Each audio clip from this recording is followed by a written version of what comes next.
and welcome everybody to another pre-concert lecture Zoom with our lecturer in residence, Magdalena Bajewska, live from New York City. And of course, I'm here in Naples, Florida, and we're having a fascinating subject in advance of our concert of a Van Cliburn silver medalist, AnnaGeniushene. And we're going to talk about a golden virtuosity, what it means to be a piano virtuoso throughout the ages and today. And Magdalena will take over now. Thank you so much, Konstantin, and how lovely to see you all again. I'm only jealous of how warm you must be right now. The winter seems to be endless in New York City this year, but we will be talking about a lot of heartwarming music today in preparation for the recital of AnnaGeniushene. And while we're at it, we will talk about the concept of virtuoso, what it means, and how the concept may have evolved over time. And we will also try to make time for a short discussion of how competitions, piano competitions, may have affected the way we think of virtuosity. So let me share my screen while Konstantin continues to admit our next guest. Okay, I'm sharing sound. Can you see it? Give me thumbs up if you can see it. Excellent, thank you. Okay, so as I mentioned, our performer will be AnnaGeniushene, a Russian pianist of whom I found a lovely introduction here on the Van Cliburn competitions website. She's awfully likable, so I think that it's very important that you meet her. My name is AnnaGeniushene. I was born and raised in Russia, and I'm 31. The person who really introduced me to this world was my grandfather. He entered the room and started playing and started improvising. That was something special to me.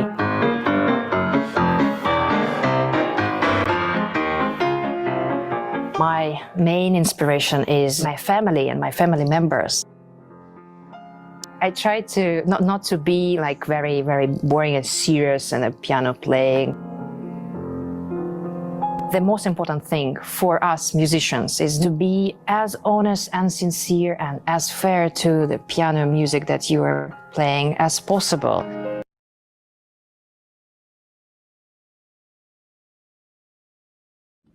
Here, what Anna just said, and to be as honest and fair to the score, to the music as possible, is going to be sort of a leitmotif of our discussion of virtuosity. I have prepared several quotes for you by various pianists whose names are synonymous with greatest virtuosity, and they will very much agree on the idea of being true not only to the music but to oneself. So here is a short profile of Anna. I wish I could easily get out of exit full screen. Here we are. Anna's program is really a feat, but I think you're starting to get the idea that Milana will always bring you the best of the best in terms of the performers as well as programming. So in the first half of the concert, you're going to hear Handel's Chaconne in G major, the Brahms Busoni transcription of the 6 chorale preludes, of which we will hear one today, followed by Chopin's mazurkas and waltzes. And then after the intermission, we have more transcriptions of Verdi operas. And so we will hear a little bit of singing today. In fact, some of these tunes have been haunting me ever since I started preparing for today. And we will finish with the fabulous Firebird by Stravinsky in the transcription of Agosti. Okay, so if I can change, can I? Ah, yes, here we are. We will be starting with a piece by Handel, originally written for harpsichord, and I will give you the original version here for just maybe less than a minute, followed immediately by two female virtuosos, and we will only hear the first few seconds of the Chaconne, really just the opening, very jubilant and celebratory. First will be by Annie Fischer, who is Marta Argerich's favorite female pianist, and then Tatiana Nikolaeva, a Soviet pianist of the mid-20th century, who was a dedicatee of Shostakovich's Preludes and Fugues, so truly a legend. So let me actually play all three in a sequence, since Konstantin is muting me. So with one muting, we will hear all three recordings.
As you are listening to this beautifully jubilant opening of the Handel's Chaconne, I want to make sure that the date of the concert is well noted in your calendars.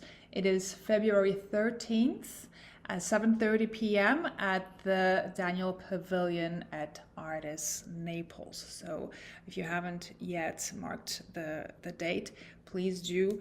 February 13th, the day before St. Valentine's. So coming back to these wonderful virtuoso pianists of the early and middle 20th century, Annie Fischer, if you are not familiar with her yet, she was born in Budapest and studied with Zoltán Kodály and Béla Bartók. Her career took off after winning the prestigious Vienna International Piano Competition in 1936. But we're so lucky to have actually a video of her being just so elegant, looking as elegant as she sounded. There was warmth, generosity, and elegance in her playing.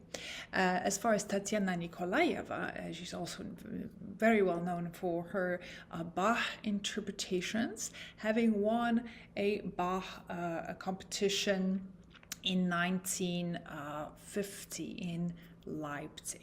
She's born in Leningrad, now St. Petersburg, and as I mentioned, her connection to Dmitri Shostakovich is really significant because she is the dedicatee of his Preludes and Fugues.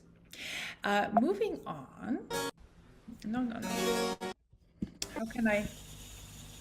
Okay, I have to get out of full screen apparently to move to the next slide. Okay, And here's my next slide.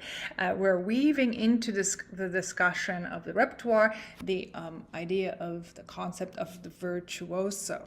And here you can see Niccolo Paganini drawn with, I believe, ink in 1831. And if you count the strings that have been broken, it seems to be all four. And there appears to be smoke coming out of the music sitting on his music stand. So that gives us a little bit of a visualization of the concept of virtuoso and how people have thought about it, especially in the 19th century. But for a moment, let's go back to the traditional definition of the concept of virtuoso, and I here have the Merriam-Webster dictionary entry where virtuosity is used particularly to describe musicians, but also often writers, actors, dancers, and athletes. A virtuoso is a highly skilled performer, and a virtuoso performance is one that astonishes the audience by its feats. In ancient Greece, the cities would hold male competitions in acrobatics, conjuring, public reciting, blowing the trumpet, and acting out scenes from Homer's epics, the winners of which would have been praised as virtuous or full of manly virtues. Okay, so let's keep that in mind, the word virtue in the word virtuoso. And as we move on to the music of Brahms, arranged by Busoni, let's think about, is this virtuoso composition? Is this a virtuoso performance? If so, what does it mean? Here is Brahms's original version of this chorale prelude, a Lutheran chorale, which he arranged for the organ upon learning that his dearest friend Clara Schumann, of whom we spoke last time, has passed. Let's hear just a few seconds, and then immediately to follow will come the Busoni transcription of it for the piano. Again, just a minute here, played by Igor Levit. Let's start with the organ.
These pieces both warm up and break your heart at the same time. I don't know how Brahms makes this possible. It is one of his latest composition, written shortly before he himself departs this world. So yes, let's keep thinking about whether this music is indeed virtuosic. I'm exiting full screen to go to my next slide, where we have a collection of some quotes that I found interesting in terms of what virtuosity is. Arthur Rubinstein, who you're going to hear in just a few minutes, says virtuosity is not enough. It is necessary, of course, but one must also have feeling, meaning, and understanding of the music. Before I make a comment, let me read a couple more. Vladimir Horowitz, one of the big monsters of the piano of the 20th century, says, "I am a technician, but I'm also a musician. The art is not playing the notes correctly. The art is in interpreting the music." Very similarly, what Anna said in her introductory video, it is to stay honest and true to the music.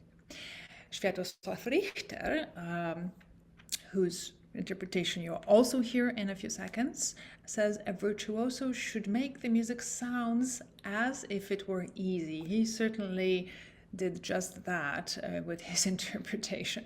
If the audience sees the technique, it means the performer is not playing the right way.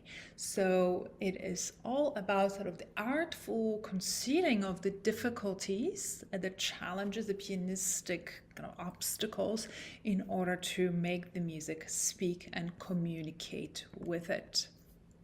To continue, here is Glenn Gould, who is known for his very idiosyncratic interpretations, who says, virtuosity is not the ability to perform a work flawlessly. It is the ability to make a piece sound like it was composed specifically for you. So again, there is that virtue in a virtuoso, a virtue of communicating, of getting through to the person who's listening to you via your instrument without words. Rachmaninoff here says something very interesting. The better you get, the better your technique becomes, the harder it is to stay humble. And by that, I believe Rachmaninoff means that humility is of utmost importance in realizing your dream as a virtuoso. 1 second. And how let me just to stay humble and to constantly continue evolving as a person and as an artist. Marta Argerich, our treasure, living pianist of today, we all love and cherish her performances full of glamour and amazing energy, says the most important thing in music is feeling and expression. Virtuosity should come naturally as a consequence of serving the music. It shouldn't be the end goal. So all of these virtuosos are agreeing on that. Here, as we are moving to the music of Frédéric Chopin, I have talked to you for so many times already about the music of Chopin, but one could never really get enough. And let's today talk a little bit about Chopin as the virtuoso. We know that he was an extreme introvert. He really kept to himself. He didn't share the details of his private life with anyone. You would never see him upset. He was always perfectly composed, perfectly dressed and coiffed. And here he is in this painting by Henryk Szemiradsky, playing in Berlin at Prince Radzivill's salon. Prince Radziwill, who is seated right here, was an amateur cellist and a great patron of the arts. We know that he hosted in his salons such superstars as Paganini, Beethoven, or Goethe. So performing at his home was a real honor and a very big deal. And so here you see a rather muted kind of a celebration. There will be no breaking strings. The virtuosity is elsewhere. You actually very delicately, the painter here is signifying in the background that we are in the middle of a starry night, and so the atmosphere is a little bit more subdued, and it goes so well with what Chopin talks about in terms of his final goal in music, and that is simplicity. We have this really great quote here from Chopin's letter to his good friend Julius Fontana. Simplicity is the final achievement. After one has played a vast quantity of notes and practiced with infinite patience, the result is to express things as simply as possible. So for him, achieving simplicity it does not mean a lack of sophistication, right? It in fact means going full circle, exploring all the options available before you reach the maybe the highest state of making music, which is simplicity. With that in mind, let's listen to 3 Chopin waltzes, opus 34, which Anna will perform on February 13th. And I chose these 3 giants of the piano's golden age, specifically because you just heard their quotes regarding virtuosity. So we start with Arthur Rubinstein playing the first waltz, then Vladimir Horowitz will play the fragment of the second waltz here from the concert at the White House, I believe 1978, when he was invited by President Jimmy Carter. And last but not least will be Sviatoslav Richter playing the third waltz. Again, just maybe a minute of each, and we can do this all, Konstantin, with just 1 muting.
Okay, it's a lucky thing we have all these gems available on YouTube for you to keep listening at any time. So these three giants, they could do on the piano anything they wanted. They had that beast completely tamed, but they all understood that for the music of Chopin, virtuosity really meant this refined, expressive directness, right? That allowed the music to flow in a kind of unclouded way without the unnecessary complexity. So I especially loved here the body language of Richter, who really understood the assignment of this yum pa pam gesture, and he literally looked as though he just mounted a horse and started galloping. So all very, very individual, at the same time very, very in tune with the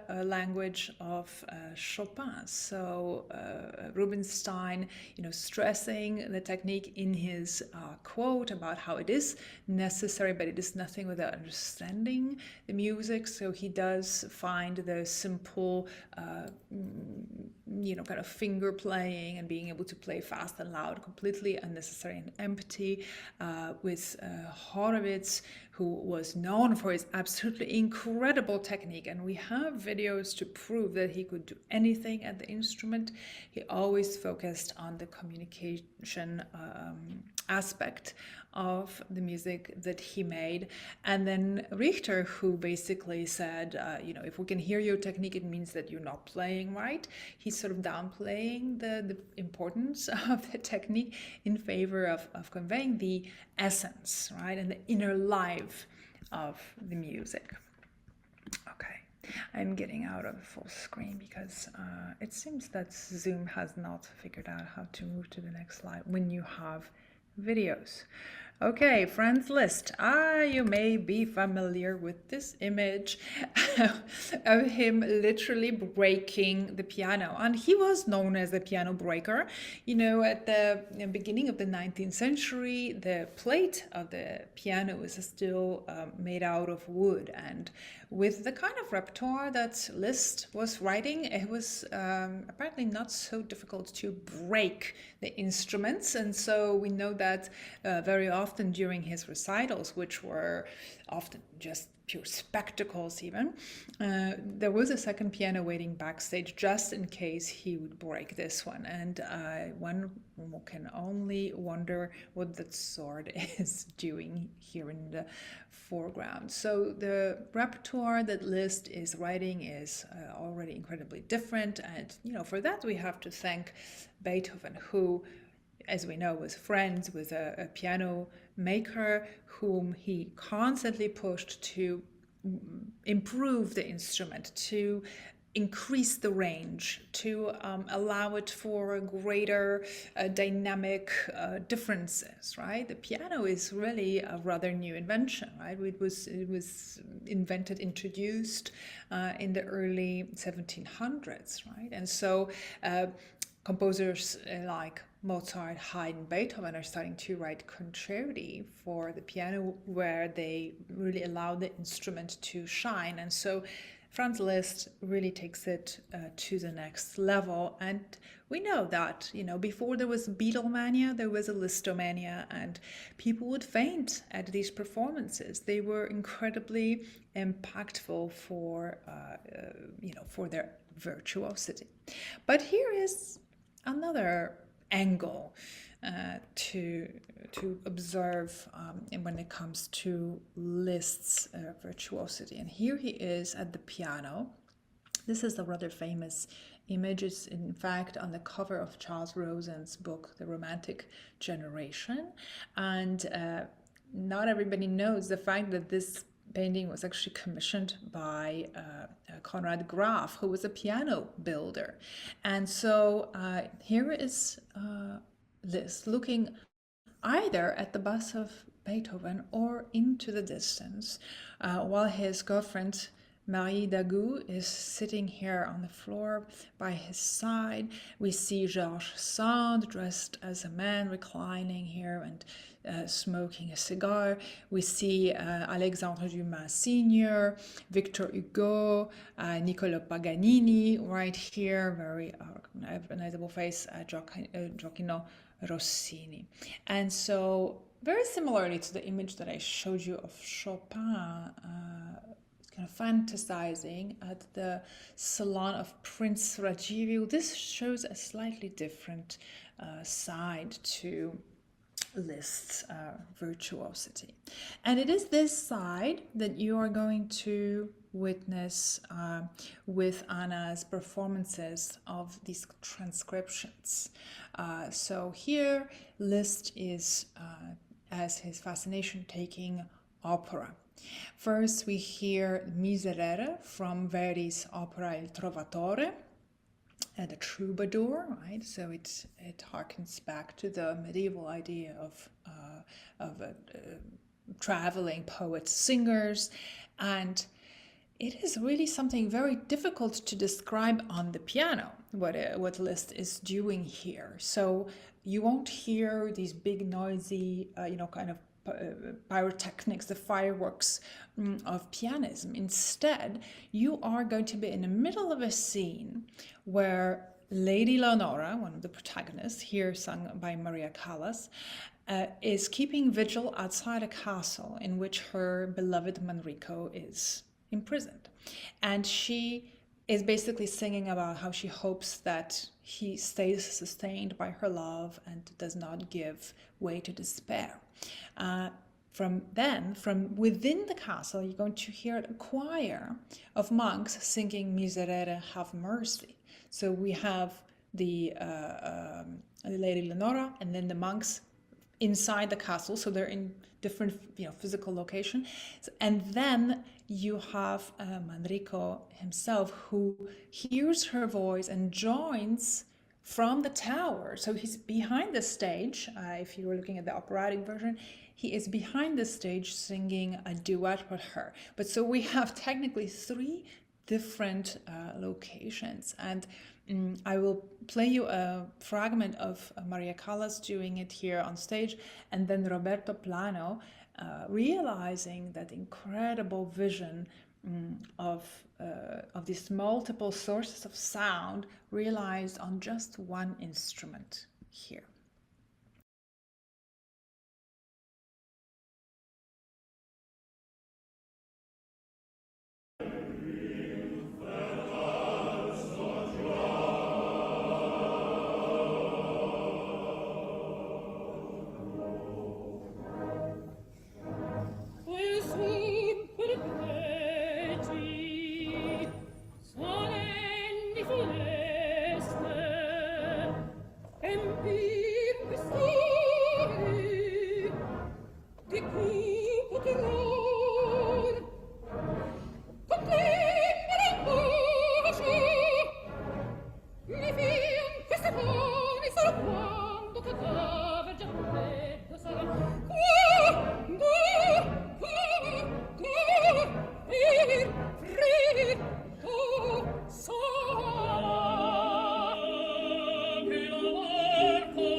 So you just heard the same moment in music, both in the opera and on the piano. So I think you will agree with me that in terms of notes per second, it is a very different piece here than the Hungarian Rhapsodies or the Transcendental Etudes.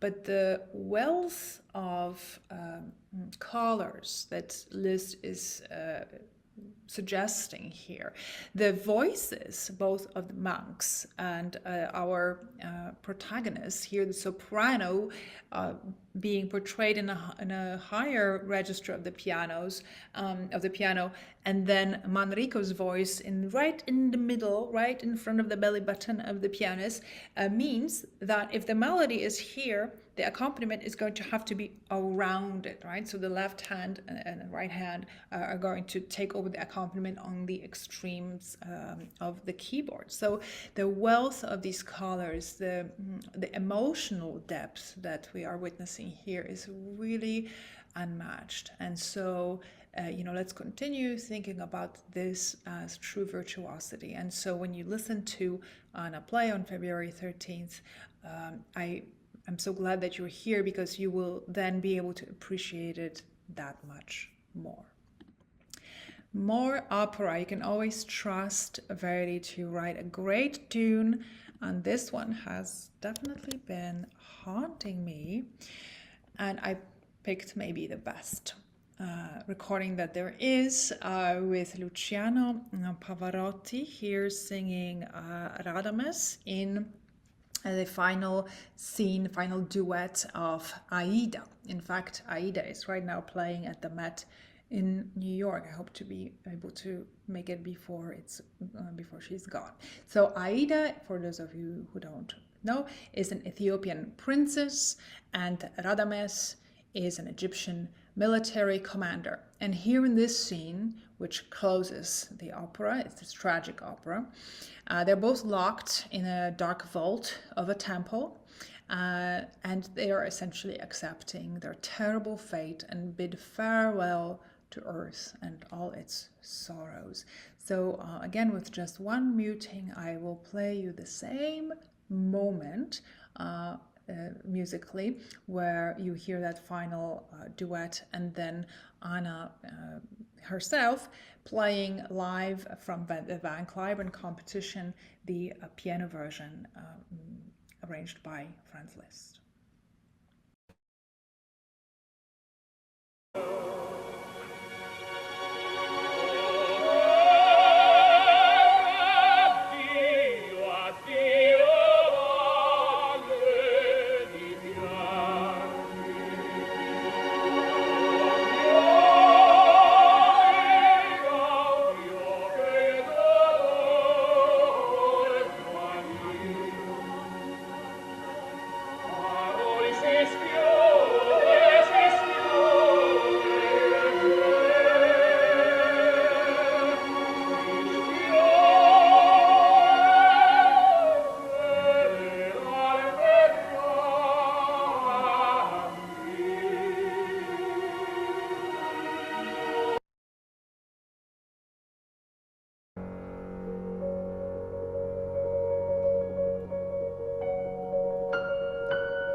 So just imagine being under the pressure of a piano competition, maybe the most prestigious piano competition on the planet, and there is the very delicate texture of this Liszt transcription of the final scene of Verdi's opera Aida. I think that you're in for a real treat. You're seeing a seasoned, albeit young pianist performing the variety of what it means to be a virtuoso. The recital wouldn't be complete without some fireworks, and that you are going to be promised. So here is Stravinsky's three pieces from his ballet, The Firebird, which Stravinsky wrote for a Russian impresario who was directing Ballet Russe, the Russian ballet in Paris. The Firebird was a great success and was actually kind of the catalyst for the future commissions for Stravinsky by Diaghilev, and that's how The Rite of Spring was born. It was all thanks to the success of The Firebird.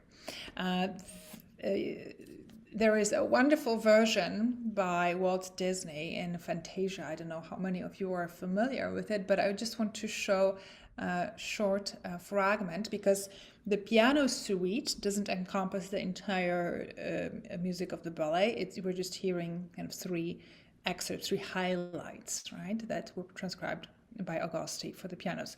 So here is where we meet Firebird. It's a very, very terrifying music, so just warning you.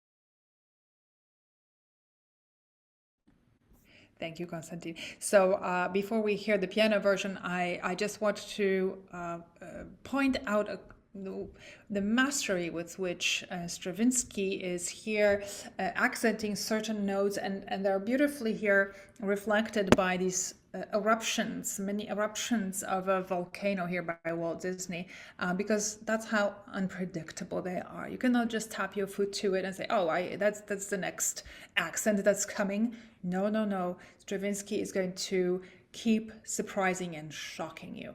So be prepared to be shocked for this version here of a 15-year-old Eva Gevorgian, who most recently actually participated in the Chopin competition in 2021. She did not receive any prize, which in itself, it became quite a reason for a debate.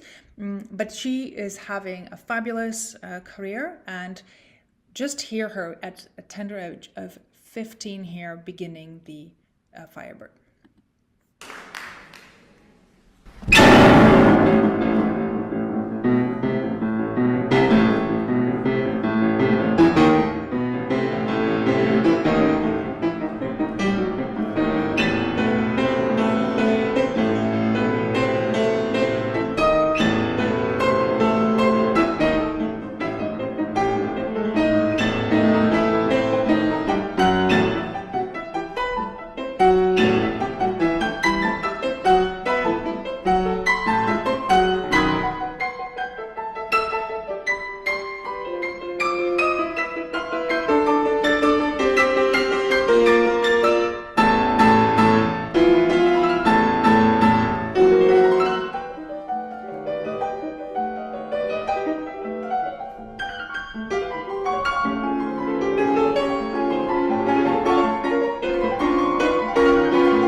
So as you see, this is a very kind of athletic playing, and it's really quite a feat to accomplish, especially at the end of an already very demanding program.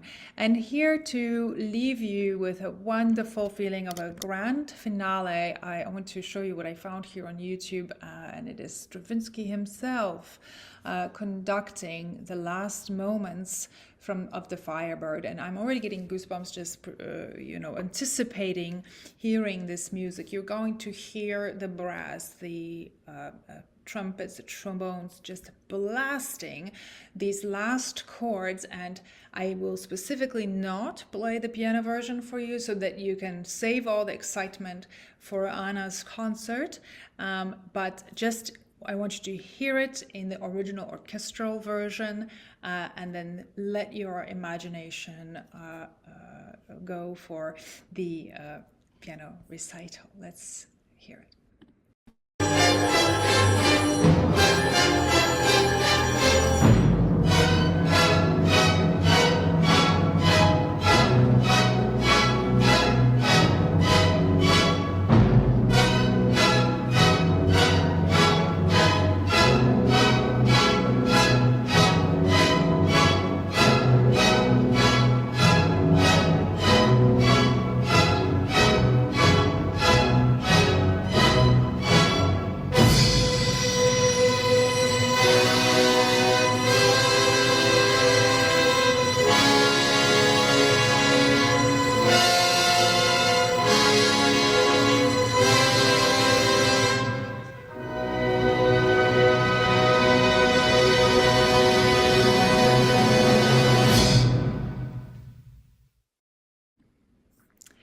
And that concludes my presentation for you today.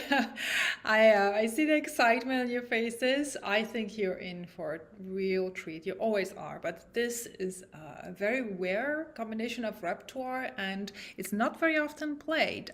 So do make sure to be there and grab your tickets, because it may be a while before you hear this kind of stuff again. Thank you. So marvelous. Thank you so much, Magdalena. This is a wonderful opportunity to have a few questions, because we have a few minutes left. If anybody has anything that they would like to bring up or ask or share. Yes, Michael? Okay.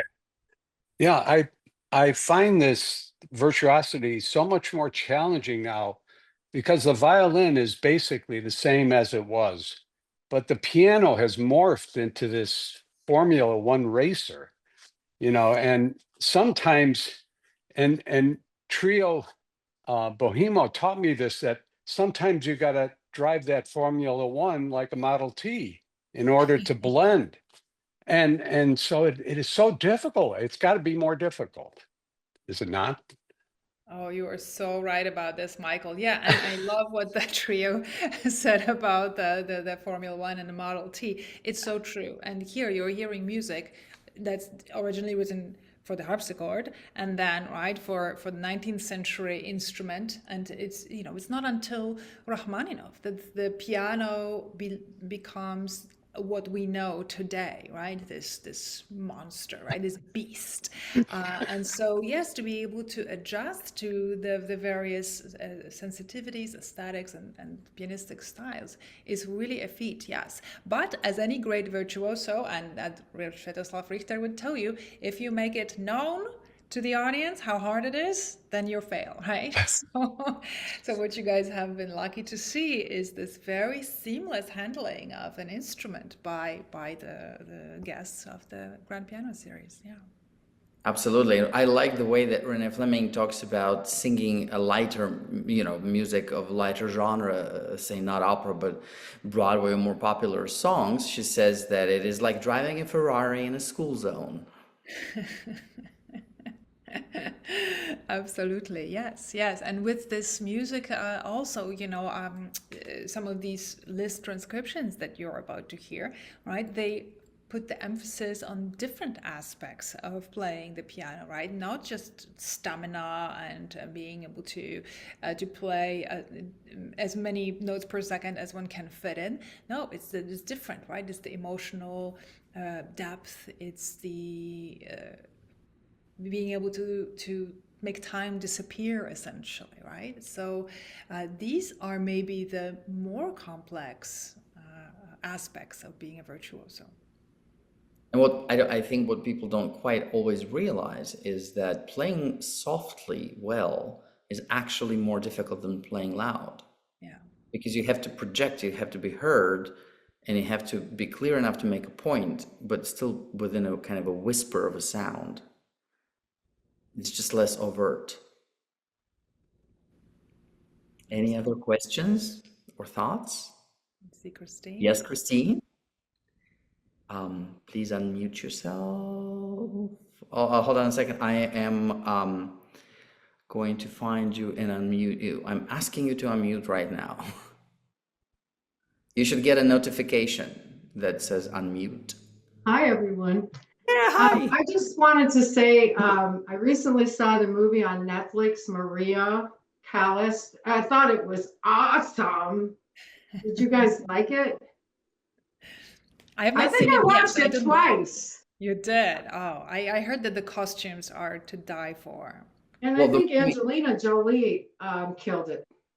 Oh, absolutely. I mean, she studied singing for 7 months from zero to, and then they mixed in her voice with Maria Callas's voice. So it's kind of she, but slightly, enhanced. And of course, her original voice is in the scenes where she has lost her voice and she's, singing just for herself. She did an amazing job. Milana and I and Raniero saw it not so long ago. I think we enjoyed it very much. Yeah, it was really good, and I something appreciate everybody you does. showing a video of her. And one last thing I wanted to share with you, I told Constantine and Milana, this is my dad's 100-year-old Mervar button box accordion, and I'm taking lessons. Oh, wow. Well, good for I've you. never played an instrument before, and I have a whole new appreciation for all my musician friends. It's hard. It is. What fun it is once you do it. You Well might see me done, on Christine. Fifth Avenue with a cup. That's what Milana said. Well, with this Keep one, a you little can instrument. do It's very over well. 100 years old. Wow, Yeah. that's cool. So, Thank you for it sharing. counts. Anybody else have anything to say or add or ask? Well, then I will say that let's all just say ciao to one another and remember that the best way that you can help spread the word about the Grand Piano Series. So tell all your friends about the incredible concert coming up just on the eve of St. Valentine's Day on February 13th at 7:30 p.m. at Daniel's Pavillion at Artis, Naples, with silver medalists from Van Cliburn competition, indeed an Olympics of the piano, the most important and celebrated and glamorous piano competitions on our planet. And she will be bringing us the beautiful program Magdalena so colorfully and insightfully walked us through this afternoon. And we will see you there and hopefully your friends. Thank you very much. Thank you all Bye, so much. everybody. Ciao. Bye.